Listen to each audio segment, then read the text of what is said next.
In this video, we're going to do some more examples of evaluating integrals using the method of substitution.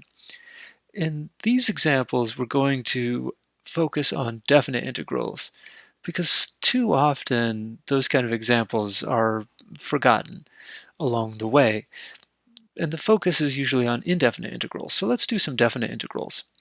All right, so the first one we have already written here, the integral from 9 to 25 of sine of the square root of x quantity divided by the square root of x dx. So how do you go about solving a problem like this? The idea is you always want to try and find a substitution inside of a composition. That is, you want to look for your inside function. In this case, the substitution is or the composition is right there. We're looking at sine of a function. So we want that function there to be our u. U is going to be the inside function. U equals the square root of x. Now it's not enough to have your u. You also need to be able to find a du somewhere in the problem. So how do you find du for a problem like this? Well, what's easy to forget is that the square root of x is actually a power function. Square root of x is x to the 1/2. So it's x to a power. So if you want to differentiate it, you can use the power rule. So the power comes down, and then you decrease the exponent by 1. 1/2 minus 1 is a negative 1/2 dx. Now, if we write this in terms of a radical, this is 1 over 2 square roots of x dx. And that square root of x in the denominator is right here. So let's just rewrite this a little bit. So this is the integral from 9 to 25 sine square root of x times 1 over the square root of x dx.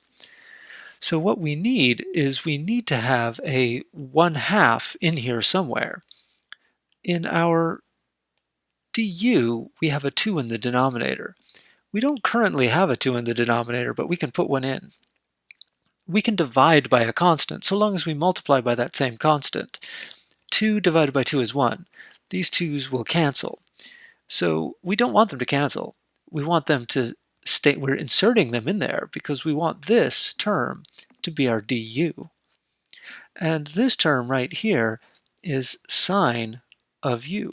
So now we're well on our way. We have 2 times the integral sine of u du. This is something we can integrate, but what we also have to do is we have to change these limits of integration. That's something that we need to do.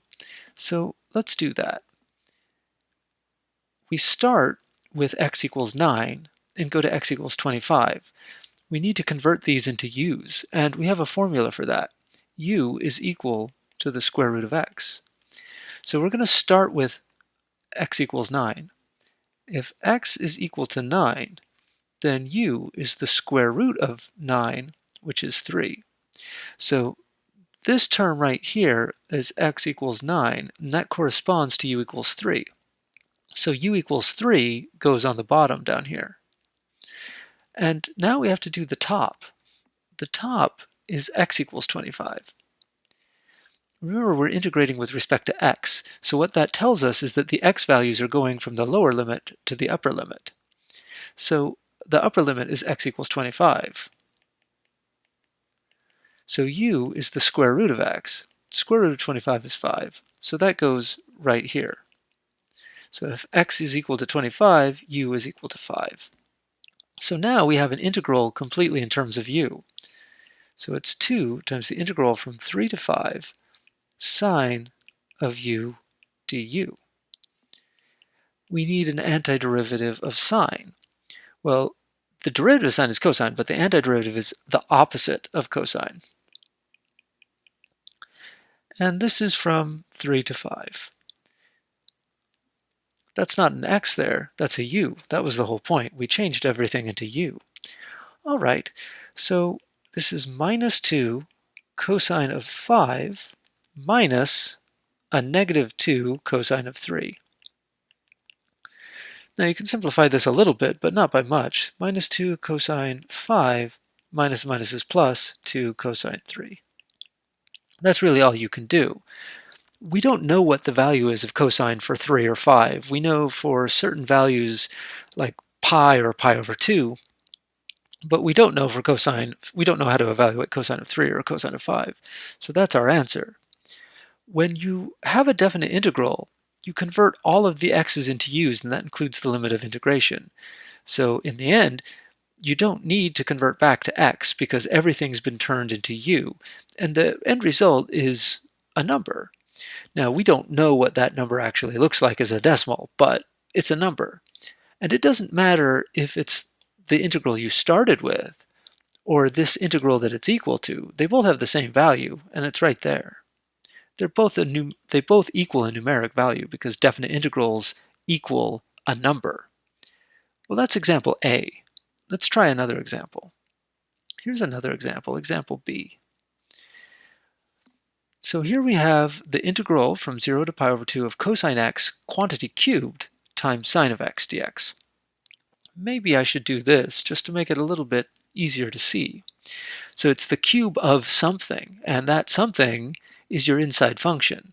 So you want this inside function to be u. U is equal to cosine of x. Well, if u is equal to cosine of x, then du is, well, the derivative of cosine is negative sine of x dx. Well, you can see that I have a sign there. I just need to put a minus sign in front. So this is equal to the integral from 0 to pi over 2 of this quantity cosine of x, which I'm cubing. And I'm going to multiply that by sine of x. But like I say, I want to put a minus sign in front. If I put a minus sign there, I have to put a minus sign in front too. Minus and minus is a plus. Now, don't think that I'm subtracting here. This is not cosine cubed minus sine. This is cosine cubed times a negative sign. Okay, well, that negative sine of x dx, that's our du. And cosine of x quantity cubed, that's u cubed. So what do we have? We have the integral. Well, there's a minus sign in front. 0, well, we don't know what the limits are. This is x equals 0, and this one is x equals pi over 2. We need to convert those. So it's going to be u equals something and u equals something, but we need to figure out what those are. So it's u cubed du. Let's figure out what the limits of integration are.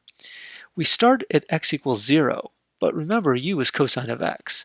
So u is cosine of x. So if we have x equals 0, that corresponds to u equals cosine of 0. Well, cosine of 0 is 1. So when x is equal to 0, that corresponds to u equals 1.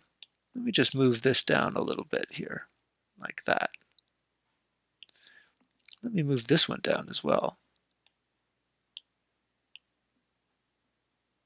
Just a little bit. There we are. So x equals 0 corresponds to u equals 1. So we write a u equals 1 there. Okay, what's next? The upper limit is x equals pi over 2. So x equals pi over 2. So u equals cosine of x, but x is pi over 2. This is 0. So x equals pi over 2 corresponds to u equals 0. So that means we have u equals 0 here. So we have minus the integral from 1 to 0 u cubed du. All right. Now notice there's a minus sign in front here. That's fine.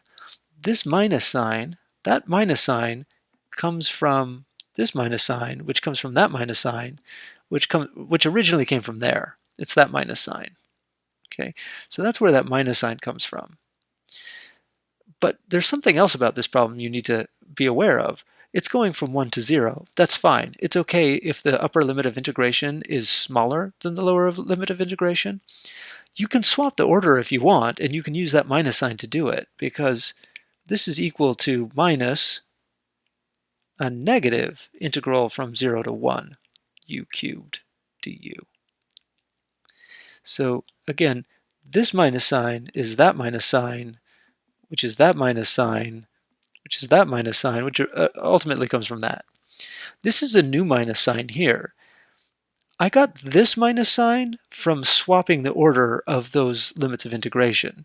So there's a property of definite integrals that says the integral from b to a f of x dx, which is the opposite of the order of the way you normally do it, is minus the integral from a to b f of x dx. We learned about that property when we first introduced the properties of definite integrals, but it didn't really come up much until now. This is a common place for it to come up when you're doing a substitution. Anyway, we now have minus a minus, so those cancel and we end up with the integral from 0 to 1 u cubed du. Now we don't have to convert this back into x's because this is a definite integral. It's just going to be equal to some number. So we use the power rule. U cubed is a power function, u to the 3. So you add 1 to the exponent and then you divide by that new exponent from 0 to 1. So this is 1 to the 4th over 4 minus 0 to the 4th over 4, which is 1/4. And that's your answer. Now, if we didn't swap the limits of integration from up here, you'd still get the same thing.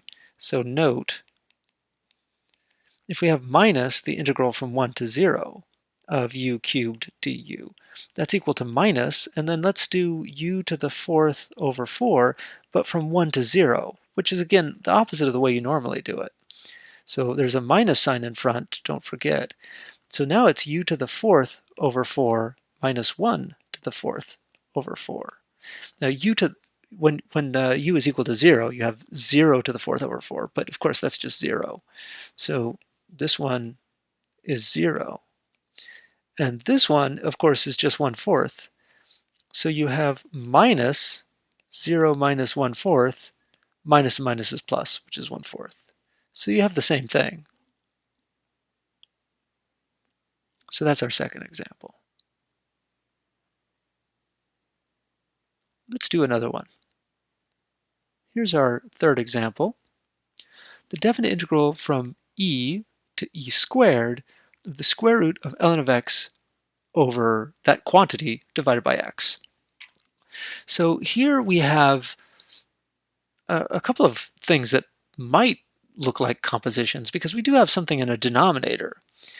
But usually when there's a natural logarithm of x, that's going to be your u. Generally speaking, if you see an ln of x someplace, you're going to want to let that be equal to u. Not always, but usually. Yet u equal ln of x. Now you do want an x in the denominator because if u is ln of x, the derivative, what's the derivative of the natural logarithm of x? It's 1 over x dx. So you want an x in the denominator, and fortunately we have it.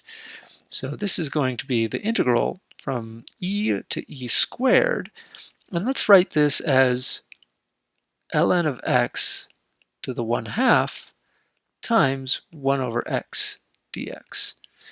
Well, this time we're kind of lucky because we already have our du here. We don't have to even multiply by anything. And here we just have u to the 1/2. So what do we have? We have the integral of u to the 1/2 du. But again, we have to change our limits of integration. So we started with x equals e. Well, what is u again? U is ln of x. So if x is equal to e, that corresponds to u is ln of e. Well, the natural logarithm of e, the power of e that will give you e, is just 1. So that means it starts at u equals 1. U equal 1, or x equal e corresponds to u equals 1. Excuse me, that was more of a mouthful than I expected. So let me just move this down just a little bit again.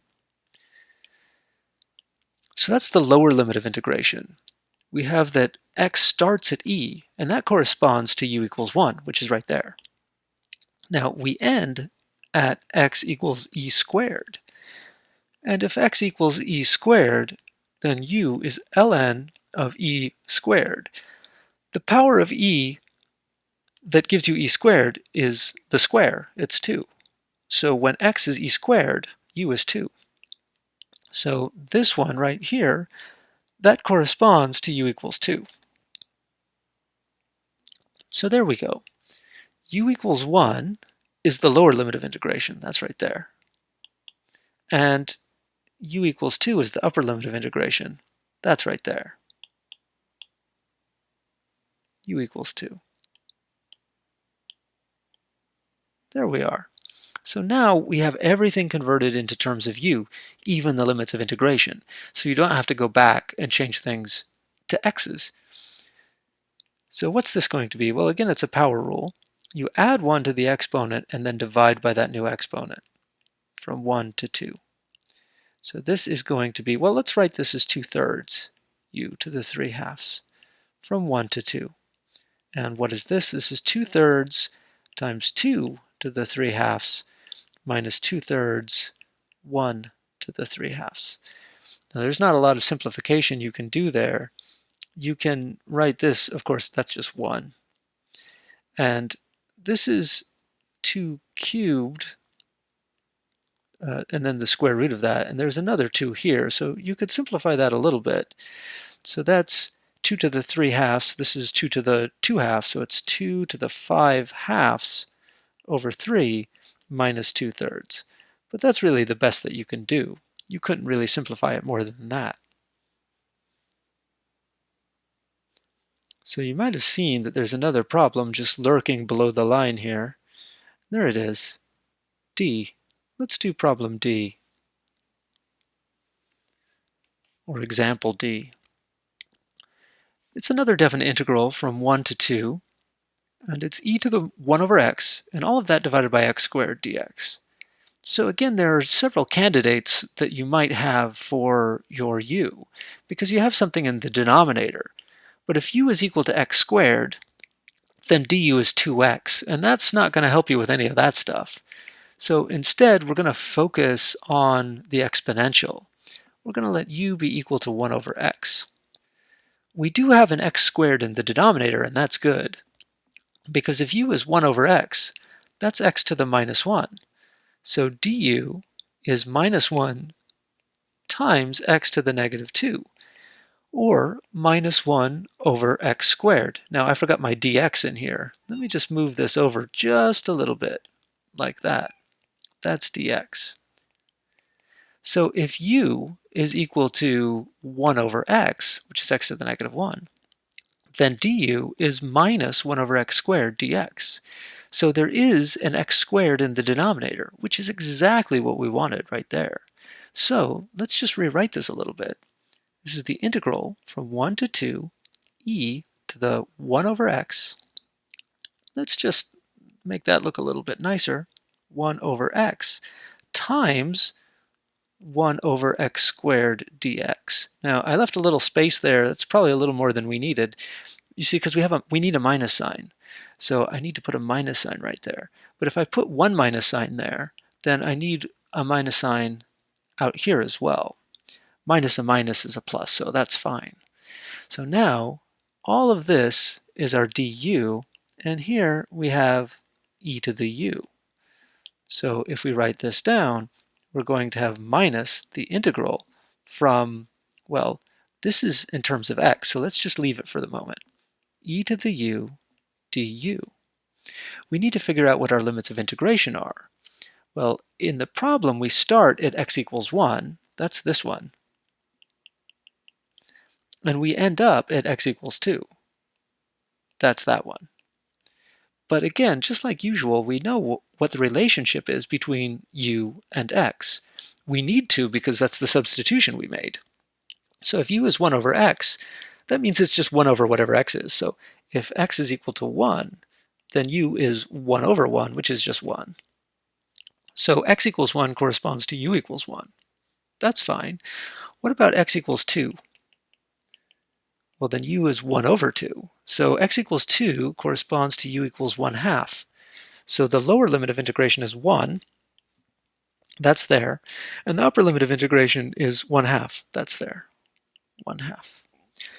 Now again, the upper limit of integration is smaller than the lower limit of integration, but that's fine. We can just actually evaluate this now. It's the minus, let's just integrate it. The antiderivative of e to the u, or an antiderivative of e to the u, is just e to the u. And that goes from 1 to 1/2. So this is minus e to the 1/2 minus e to the 1. And there's your answer. Now, if you want, you can just run that minus sign through. Minus and minus is plus, and then e to the 1 is e. So that's your answer. Or you could write this as e minus the square root of e. Any one of these would be correct, whichever one you like.